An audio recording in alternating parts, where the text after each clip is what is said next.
देखिए, उसकी स्थिति गंभीर है डल्लेवाला जी की, और ये मामला कोई नया नहीं है। किसानों की पहले से भी मांग थी।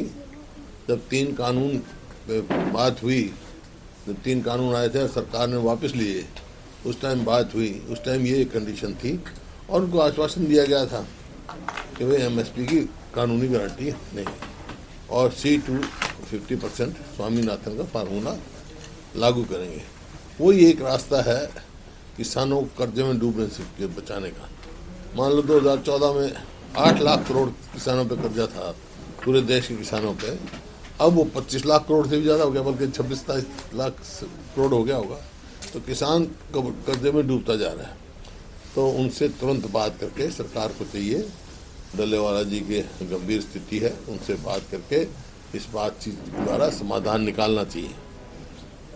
इसी मुद्दे को लेकर के राज्यसभा सांसद रामचंद्र जांगड़ा ने जो स्पीच दी कि हमारे यहाँ से 700 लड़कियां गायब हो गई और वही जिम्मेदार हैं हमारे यहाँ नशे का कारोबार, नशे का जो युवाओं में प्रचलन के। देखो, कोई भी जिम्मेवार पद पे कोई भी व्यक्ति बैठा हो, उसको जिम्मेवारी से ही बात करनी चाहिए। आज अब बेचोटाड़ा भी जा रहे हैं खनौरी में डल्लेवाल जी से। हाँ, तो हम तो सभी समर्थन कर रहे हैं। हम तो शुरू से, मैं तो जो ये बनाया था वर्किंग ग्रुप, उसमें भी मेरी रिकमेंडेशन थी, बहुत सारी मान ली गई थी और इन प्रोसेस थी, तो मानने की बात थी। उसमें यही हमारी रिकमेंडेशन थी, C2 50% का दिया जाए और उसकी कानूनी गारंटी। बीजेपी तो बार बार कह रही है किसान, जो किसान है पंजाब के हैं, उन्होंने वहां से बात करनी चाहिए हमारी सरकार। किसने कहा? बीजेपी कह रही है, तमाम नेता। देखिए, किसान पंजाब का हो, हरियाणा का हो, यूपी का हो, मांग उनकी वाजिब है। जो बात थी उनकी थी। हमारी कांग्रेस पार्टी का भी यही फैसला है। अगर कांग्रेस पार्टी की सरकार आती तो ये फैसला था भी एमएसपी की लीगल गारंटी देंगे और स्वामीनाथन C2 फार्मूला पर 50% प्लस 50% के ऊपर उनको देंगे। कांग्रेस की ये रायपुर में अधिवेशन हुआ था, उस कमेटी का अध्यक्ष मेरे को बनाया गया था और पूरी AICC में ये प्रस्ताव पास हुआ। सर, 1 नेशन 1 इलेक्शन की तरफ देश जाने की प्रक्रिया में लग गया और ये कहा जा रहा है कि इसी सेशन में बिल आएगा उस चीज को लेकर। खैर, कोई नई बात तो नहीं। 52 में भी एक ही इलेक्शन होता था, 57 तक होते थे, तो बाद में हुए कई कारण होते। अभी आएगा बिल, देखेंगे क्या बिल लेके आते हैं। सर, आंसू गैस के गोले दागे जा रहे हैं, लाठीचार्ज हो रहे हैं, किसानों को आगे क्यों नहीं जाने दिए? देखिए, वही मैं कह रहा हूँ, ये अप्रजातांत्रिक है। कोई भी प्रजातांत्रिक देश में कोई भी अपनी बात रख सकता है। समस्या है उनकी समस्या सुननी चाहिए। और जब एक कोई अगर कानून हाथ में ले तो जरूर सरकार को करना चाहिए। पहले उनसे रखा गया, भाई ट्रैक्टर ट्रॉली बदले लेके आओ, वो मान गए। अब तो पैदल आ रहे थे, पैदल आने में भी क्या तकलीफ थी उनको आना चाहिए, देना चाहिए था, ताकि अपनी बात सुने, अपनी बात करें। दिल्ली में बात करने आए, जहाँ पे भी जाना चाहिए, सबका अधिकार है अपना बात कहने का। और सरकार के ये जिम्मेवारी बनती है सबसे बात करके जिसका समाधान वो समाधान निकाले।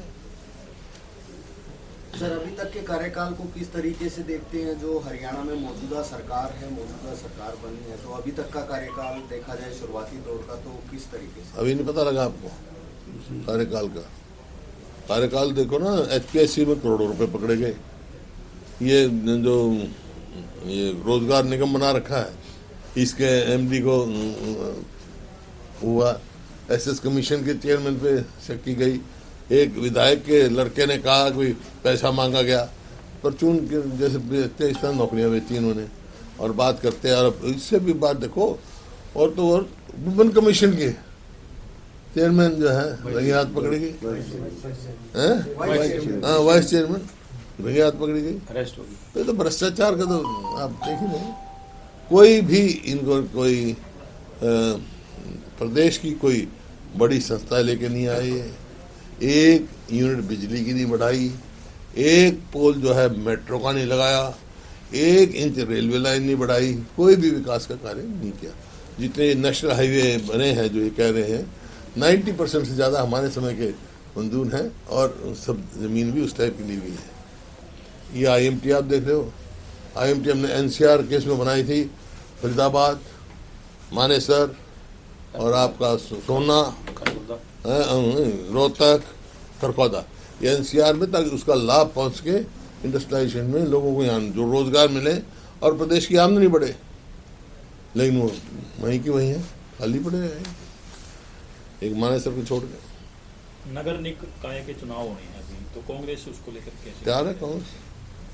क्या सिंबल पर चुनाव लड़ेगा या सर? हाँ, पार्टी में चर्चा करेंगे। वैसे कॉर्पोरेशन का तो सिंबल भी लड़ते हैं, नियर का। आप भी खनौरी बॉर्डर पर जाएंगे सर? जिस तरह मैं तो कह रहा हूँ, मैं जो जाऊंगा, जरूरत पड़ी तो वहां भी जाऊंगा, लेकिन पहले इनको आने देना चाहिए।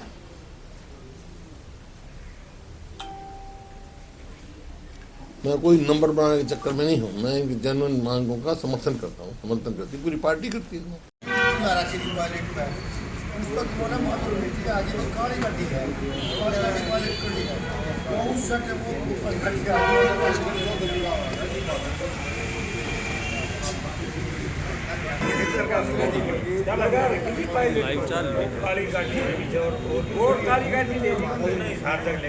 वो गाड़ी काटी साफ ही दे दियो उसने।